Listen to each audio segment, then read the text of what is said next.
CGL aspirant को steno सीखनी चाहिए या नहीं, ठीक है। इसका आंसर हाँ भी है और ना भी है। हाँ के फेवर में मैं 2 पॉइंट बताऊंगा आपको, ना के फेवर में 2 पॉइंट बताऊंगा आपको। यू कैन बी द जज, आपको अपना खुद का डिसीजन लेना है, क्या करना है क्या नहीं करना है, ठीक है। और वीडियो के एंड में एक आपको प्रो टिप भी मिलेगी, जहां पर आपको एक एक्स्ट्रा मैं इंफॉर्मेशन देने वाला हूं, ठीक है। सो स्टार्ट करते हैं इस वीडियो को, बहुत ही इंटरेस्टिंग वीडियो होने वाला है। सबसे पहले हाँ के फेवर में कि शॉर्ट हैंड सीखनी चाहिए, यस। इसका सबसे पहला पॉइंट ये है कि अगर आपने शॉर्ट हैंड सीख ली तो आप सिलेक्शन ले जाओगे फॉर श्योर 100%। अगर अच्छे से शॉर्ट हैंड सीख ली, स्पीड बढ़ा ली, एक्यूरेसी बढ़ा ली, तो आप कर जाओगे। कैसे करना है, क्या करना है, बाकी वीडियोस चैनल पे देखिए, आपको और चीज़ें पता चल जाएगी, ठीक है। और अगर नहीं सीख पाए तो अगले साल आप सिलेक्शन ले जाओगे। कैसे? क्योंकि आपने नहीं सीखा, मतलब आपने अगर कोशिश की, ठीक है, कोशिश करने की बात हो रही है कि आप अगर शॉर्ट हैंड सीखने वाले हो तो या तो आप एग्जाम में तो वैसे भी आप बैठने वाले हो क्योंकि आपका प्री में बढ़िया नंबर है। सो अगर आपने सीख ली, सिलेक्शन ले जाओगे इस साल। अगर आपने सीख ली और सिलेक्शन नहीं इस साल ले पाए तो सिलेक्शन लोगे अगले साल, ठीक है। That is for sure, that is one thing. अब मैं एक पॉइंट बताता हूं आपको कि शॉर्ट हैंड नहीं सीखनी चाहिए सीजीएल स्टूडेंट्स को। क्यों? क्योंकि शॉर्ट हैंड इतनी आसान नहीं है। This is not your piece of cake जो आप इंग्लिश में कर लेते हो, जो आप रीजनिंग में कर लेते हो, जो आप मैथ्स में कर लेते हो, वो काम आप यहाँ नहीं कर पाओगे। क्योंकि यहाँ पे दिस इज़ नॉट रट्टाफिकेशन कि आपने रट लिया, कुछ फॉर्मूला सीख लिए, कुछ मेथड सीख लिए, इंग्लिश में जैसे रोज़ प्रैक्टिस कर ली इंग्लिश के, आपने मॉक टेस्ट वगैरह लगा लिए, काम हो गया। यहाँ पे कुछ भी काम नहीं करने वाला है। आपको बेसिक आपने सीखा, उसकी भी प्रैक्टिस करो। बेसिक के ऊपर आपने गए, उसकी भी प्रैक्टिस करो। उसके और ऊपर गए, आप बेसिक से लेके हर बार, जैसे एक बिल्डिंग बनती है ना, नींव आपने उसकी बना दी, इसमें आपको नींव बनाने के बाद जब जब ऊपर जाते जाओगे आपको दोबारा पूरा नीचे से पढ़ना पड़ता है, रिवीजन करते रहना पड़ता है, डिक्टेशन लेते रहना पड़ता है। वो भी अगर आप सही जगह से सीख रहे हो तब। आप अगर यहाँ वहाँ कहीं से सीख रहे हो तो आई डोंट नो आप किस तरह से कर पाओगे, बट अगर आप एक सही तरीका फॉलो करोगे तो आपको इसमें मेहनत ज़्यादा करनी पड़ती है कंपेयर टू योर मैथ्स जो आप बचपन से कर रहे हो, इंग्लिश जो आप कर जाओगे क्योंकि आप गवर्नमेंट जॉब में आए हो तो करना ही पड़ेगा, रीजनिंग और जीके जो आप वैसे भी पढ़ ही रहे हो, ठीक है। सो यहाँ पर आपको एक्स्ट्रा मेहनत करनी पड़ेगी। It is difficult than your other subjects, ठीक है। तो इसीलिए ये ना के फेवर में एक पॉइंट था कि शॉर्ट हैंड सीखनी नहीं चाहिए क्योंकि ये चीज़ें इसमें हैं, ठीक है। दोबारा अब मैं आगे बढ़ता हूँ हाँ के फेवर में। जो यस का फेवर का पॉइंट है उसके तरफ बढ़ने से पहले आपसे एक रिक्वेस्ट करूंगा, if you like this video, आपको ये इन्फॉर्मेशन, ये जो प्रेजेंट करने का तरीका है, यूनिक तरीका कि हाँ के फेवर में ना के फेवर में दोनों साइड से बैटिंग कर रहे हैं, अगर ये आपको पसंद आ रहा है सो इस वीडियो का टारगेट लगते हैं 250, 250 लाइक्स करवा दो। बढ़ते हैं अपने यस पॉइंट के सेकंड पॉइंट की तरफ। आपके अंदर कितनी आग लगी है? Because the only fire within will help you to motivate to keep you on the track of the difficult path of learning short hand.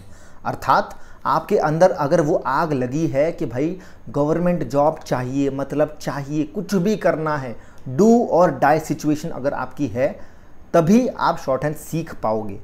मज़ा करते हुए, ज़िंदगी जीते हुए, हर चीज़ का एन्जॉयमेंट करते हुए, बाकी एग्जाम्स की भी तैयारी करते हुए शॉर्ट हैंड नहीं होती, ठीक है।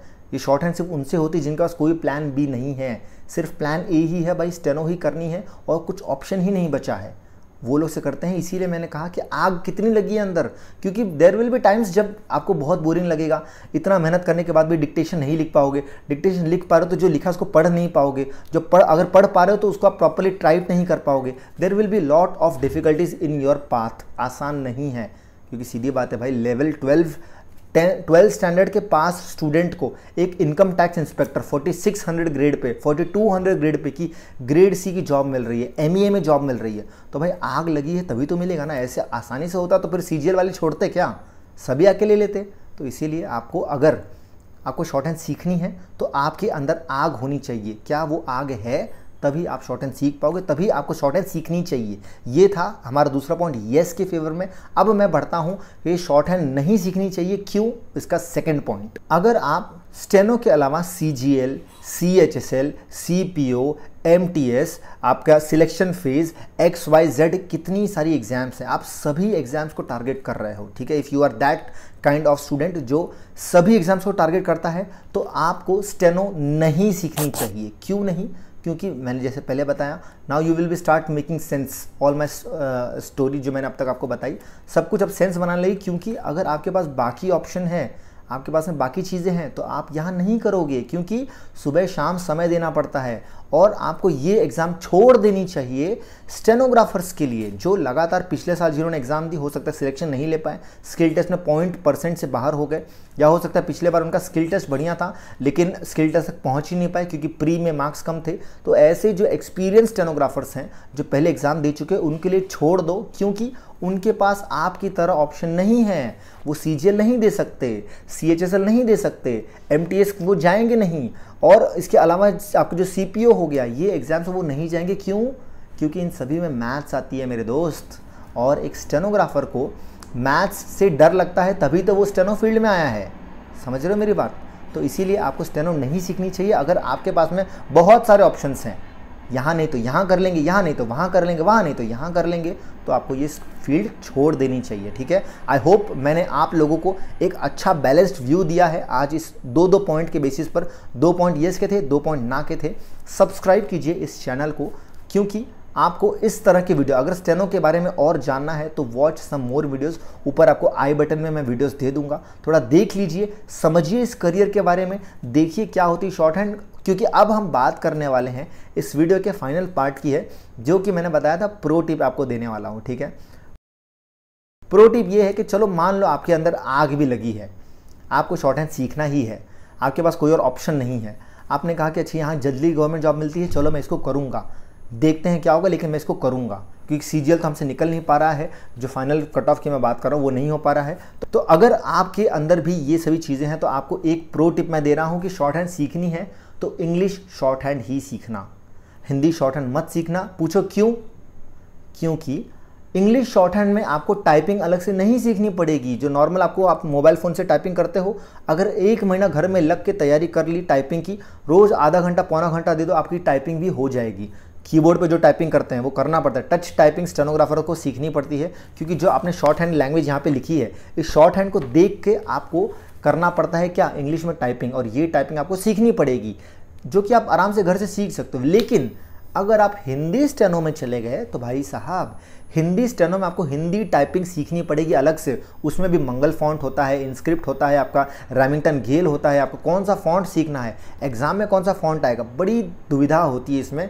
तो ये अगर आपने पहले नहीं सीखी है तो आई हाईली रिकमेंड कि इंग्लिश शॉर्ट हैंड सीखो, क्योंकि सिर्फ SSC को टारगेट नहीं करोगे आप, जितने भी स्टेट गवर्नमेंट के कोर्ट में, डिस्ट्रिक्ट कोर्ट में, सुप्रीम कोर्ट में वैकेंसीज आती है, आप इनको भी टारगेट कर सकते हो। ठीक है, तो ये आपके लिए एक प्रो टिप थी कि भाई इंग्लिश शॉर्ट हैंड सीखो। और अगर आपको सीखना ही है, if you have made up your mind, definitely I highly recommend you कि check out our some of the flagship courses, जहाँ पे आपको पिटमैन ब्लूप्रिंट जैसे प्रीमियम कोर्स दिया गया है, जहाँ पे आपके साथ में सीनियर स्टेनोग्राफर खुद काम करते हैं, आपसे हेल्प करते हैं, आपके नोट्स चेक करते हैं, आपको गाइड करते हैं, plus you get the videos, सारे वीडियोस मिलते हैं आपको पढ़ने के लिए। आपके हफ्ते में 2-2, 3-3, 4-4 लाइव क्लासेस होते हैं, रिकॉर्डेड क्लासेस होते हैं। That is the best thing, जिस तरह से शॉर्ट हैंड आपको पढ़ाई जाती है ऑनलाइन। अगर आपको एक बार लाइफ में ट्राई करना है, if you want to try this career, stenographer बनने की कोशिश करनी है, तो ये कोर्स आपके लिए सबसे बेस्ट होगा। Definitely do check it out. नीचे डिस्क्रिप्शन बॉक्स में आपको व्हाट्सएप नंबर दिया है, वहाँ पे व्हाट्सएप कीजिए और आपको सारे डिटेल्स भेज देंगे। आपको कोर्स बिना परचेज किए भी डेमो मिलेगा, कोई दिक्कत की बात नहीं है। इस तरह से पढ़िए उस वीडियो से जैसे आपने कोर्स परचेज कर लिया है। परचेज करने के बाद कैसे पढ़ोगे, दिल लगा के, वैसे ही पढ़िए। ठीक है, एंड गेट दैट एक्सपीरियंस। ठीक है, वेडनेसडे को इनर सर्कल कॉल मीटिंग होती है, वेडनेसडे को इनर सर्कल कॉल में आइए, लाइव क्लास होती है। व्हाट्सएप का नंबर सेव कर लीजिए, वहाँ पे आपको लिंक मिल जाएगा। You can ask your doubts, you can ask कि किस तरह से आपको गाइडेंस चाहिए, सब कुछ आपके लिए प्रोवाइड किया है। बस आपके अंदर अगर वो आग है, आपको अगर ये ट्राई करना है, आपके पास कोई ऑप्शन नहीं है, this is the best thing for you, hands down. Do check it out. और ये आपका कोई रेगुलर ऑनलाइन कोर्स नहीं है जहाँ पर आप बस कोर्स खरीद लिए, आप क्या कर रहे हो क्या नहीं कर रहे हो पता नहीं है। यहाँ पर आपके साथ में स्टेनोग्राफर्स खुद काम करते हैं, पूरी कम्युनिटी आपको हेल्प करती है शॉर्ट हैंड सीखने में। ठीक है, सो ये एक्सपीरियंस अगर आप लेना चाहते हो, definitely check it out. And that was all guys for this video. I hope you like it, कुछ अलग मिला है आपको इस चैनल पे, तो do consider subscribing us to help you in your journey of becoming a stenographer. ठीक है, bye bye everyone, take care, I will see you guys in the next video.